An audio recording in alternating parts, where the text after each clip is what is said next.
السلام علیکم dear students, اپنے چینل میں آپ سبھی کو خوش آمدید کہتا ہوں۔ جماعت پنجم کے اسلامیات میں آج ہم 23ویں مشق کی MCQs حل کریں گے۔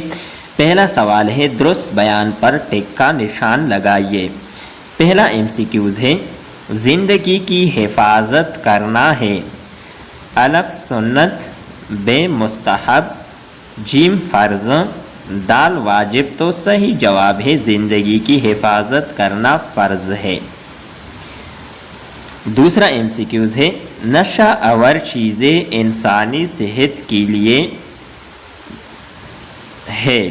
الف مفید، ب خطرناک، جیم علاج، دال خوراک۔ تو نشہ آور چیزیں انسانی صحت کے لیے خطرناک ہے۔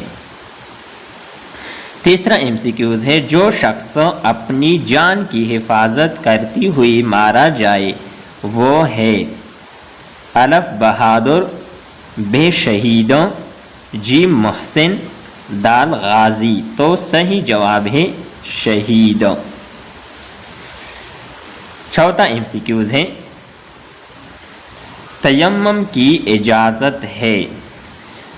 کس صورت میں تیمم کی اجازت ہے؟ الف پانی نہ ملنے کی صورت میں، ب صحت میں، جیم سفر میں، دال مصروفیت میں۔ تو صحیح جواب ہے پانی نہ ملنے کی صورت میں تیمم کی اجازت ہے۔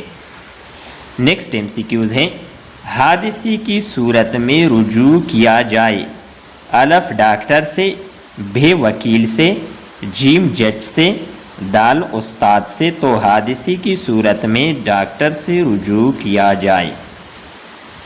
نیکسٹ کوشچن ہے، خالی جگہ پر کرے۔ پہلا خالی جگہ ہے، اسلام تکریم انسانیت کا دین ہے۔ دوسرا خالی جگہ ہے، زندگی اللہ تعالیٰ کی نعمت ہے۔ تیسرا خالی جگہ ہے، دین اسلام ناگہانی آفات کی صورت میں انسانی جان کے تحفظ کی ترغیب دیتا ہے۔ چوتھا خالی جگہ ہے، بارش کے دنوں میں بجلی کے کھمبوں اور برقی آلات سے دور رہیے۔ اس مشق کی یہ آخری MCQs ہے، ناگہانی آفات کے موقع پر نافذ قانون پر عمل ہونا چاہیے۔ ڈیئر اسٹوڈنٹس، امید کرتے ہیں کہ آپ کو یہ ویڈیو اچھی لگی ہوگی۔ نیکسٹ ویڈیو کے ساتھ دوبارہ ملتے ہیں۔ خدا حافظ۔